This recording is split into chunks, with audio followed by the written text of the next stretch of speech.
సంతకు వెళ్లి సరుకులు తీసుకురండరా అంటే రాజ్యసభకు వెళ్లి రగడ చేసుకొచ్చారా? బాగుందర్రా, చాలా బాగుంది. పెద్దవాళ్ళిద్దరూ పొద్దస్తమానం పొలాల్లో ఉంటూ బండ చాకిరి చేస్తూ పంటలు పండిస్తూ ఉంటే మీరిద్దరూ ఏ బాధ్యత లేకుండా ఊరంతా తిరుగుతూ ఊళ్ళో తగులని తల మీద తెచ్చుకుంటూ ఇంట్లో వాళ్ళనే కాకుండా వీధిలో వాళ్ళని కూడా బాధ పెడుతున్నారా? కారణం లేకుండా మేము ఎవరిని బాధ పెట్టలేదమ్మా. అసలు ఇప్పుడు ఏమైందమ్మా నువ్వు ఇంతగా బాధపడుతున్నావు? ఇప్పుడు అయిందని కాదు ప్రతాప్, ఇక ముందు కాకూడదనే నా బాధ. దుర్మార్గుడైన సేనాధిపతితో తలపడ్డాం. కావాలని నేనేం తలపడలేదు. వాడే రాక్షసుల్లా ఊరి మీద పడి ఒక కన్నె పిల్లమానాన్ని దోచుకున్నాడు. ఆమె నిండు జీవితాన్ని బలి తీసుకున్నాడు. ఈ అత్యాచారాన్ని మహారాజుకు తెలియపరచడానికి రాజదర్బారుకు వెళ్ళాను. కానీ అక్కడ కూడా న్యాయం జరగలేదు. జరగదు బాబు, జరగదు. మహాసముద్రంలో తాగటానికి గుక్క నీళ్లు దొరుకుతాయా? మహారాజు దగ్గర న్యాయం కూడా అంతే. అందుకే అధికార గర్వంతో ప్రజల ధన మాన ప్రాణాలతో చెలగాటమాడడం ప్రభుత్వ పతనానికి ప్రథమ కారణమవుతుందని మహారాజును హెచ్చరించి మరీ వచ్చా. అదే ప్రమాదం బాబు. ఒకనాడు మీ నాన్నగారు కూడా నీలాగే ప్రజలకు జరిగే అక్రమాలను అడ్డుకున్నారు. రాజుల ఆగ్రహానికి గురై అరణ్యాల పాలైనప్పుడు ఈ ప్రజలెవరూ అయ్యో పాపం అనలేదు. ఆదుకోవడానికి రాలేదు బాబు, ఆదుకోవడానికి రాలేదు. అయినా సరే మీ నాన్నగారు ప్రజల కోసమే తన ప్రాణాలు అర్పించారు బాబు, తన ప్రాణాలు అర్పించారు. ఊరుకోమా, ఊరుకో. నువ్వు కంటతడి పెట్టడం ఇంటికే అశుభం. నా కన్న బిడ్డలు నలుగురు నా కళ్ళ ముందే కలకాలం చల్లగా జీవించాలి బాబు. తల్లిగా నేను కోరుకునేది అదే బాబు. చూసారా నాన్నగారు, చూసారా? అమ్మ తన కన్నీళ్లతో నన్ను మార్చాలనుకుంటుంది. కానీ నాలో ప్రవహించేది మీ రక్తమే. ఏ ప్రజల కోసం మీరు వీరమరణాన్ని పొందారు, ఆ ప్రజల కోసమే నేను కత్తి పట్టాను. మీ అడుగుజాడల్లో నడుస్తూ మీ ఆశయాన్ని నెరవేరుస్తాను. నాకు ఆ శక్తిని ప్రసాదించండి, శక్తిని ప్రసాదించండి.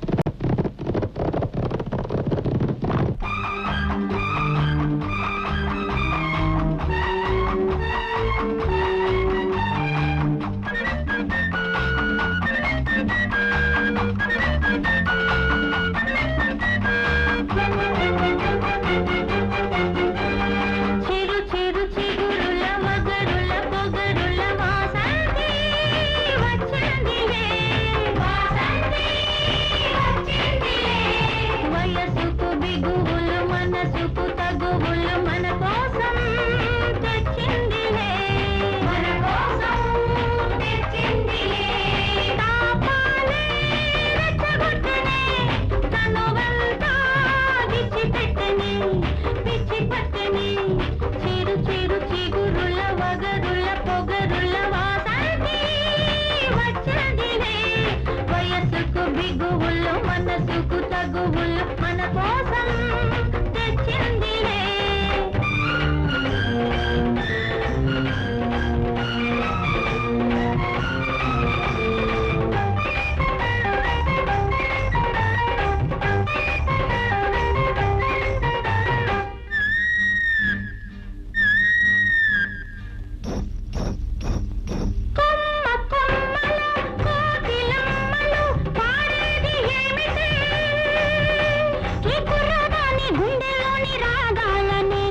మన కోసం తెచ్చిందిలే.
శంకర్ చక్కర్ మే టక్కర్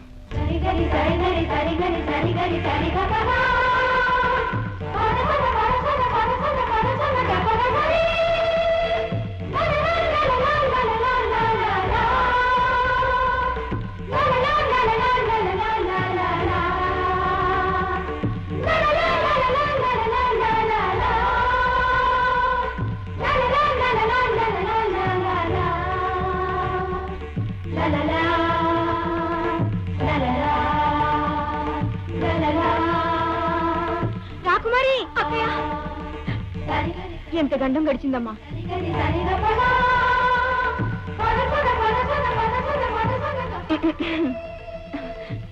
ఆపద సమయంలో వచ్చి అక్కయ్యని రక్షించారు. నీ మేలు మరోరానిది. ఇక మేము వెళ్ళొస్తాం. పదండి అక్కయ్య. చూసింది చాలు గాని ఇక పదండమ్మా.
ప్రొద్దు నుంచి చూస్తున్నాం, చేతిలో తామర పువ్వేమిటి, దీంతో ఈ సైకిల్ ఏమిట్రా?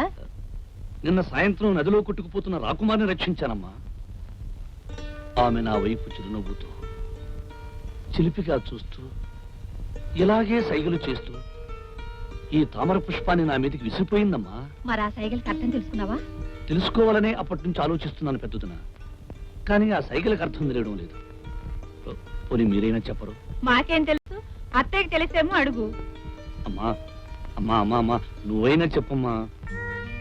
పద్మాన్ని ఆకాశంలోకి చూపించడం వలన నీవు తన మనో వినివీధిలో విహరించే చంద్రుడవని, భూమికి చూపించడం వలన తాను నీ కోసం వికసించిన కలోబాలనని, కంఠానికి తాకించుకోవటం వలన తన పేరు పద్మావతి అని, హృదయానికి అత్తుకోవటం వలన నీవు తన మనోఫలకంలో నిలిచిపోయావని, తల మీద పెట్టుకోవడం వలన నువ్వేం చెప్పినా తాను శిరసావహిస్తానని, పద్మాను ముద్దు పెట్టుకుని నీపైకి విసిరేయటం వలన తాను నిన్ను ప్రేమించి తన హృదయాన్ని కర్పించానని దాని అర్థం బాబు.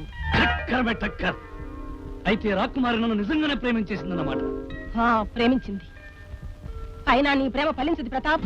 కారణం? అంతస్తులు. దేశాన్ని పరిపాలించే మహారాజులు వాళ్ళు. పొలం పని చేసుకుని జీవించే సామాన్యులం మనం. వాళ్లతో వియ్య ముందే అర్హత మనకు లేదు బాబు, లేదు. అమ్మా అమ్మగానే చెబుతున్నాను. అందరూ దానికోసం అరువులు చాచడం అవివేకం, అపాయం కూడా. నా మాట విని నీ మనసు మార్చుకో, రాకుమారిని మర్చిపో. అమ్మ మాట కాదనకు ప్రతాప్. అత్యాశకు పోయి ఆపదలో చిక్కుకోకు బాబు.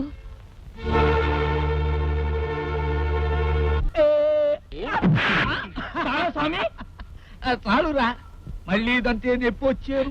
నా గులికలు, నా కావరపు గులికలు ఎత్తాను రా బుడత, ఎత్తాను. నిండు చోళాలు బిడ్డను కన్నంత తేలిగ్గా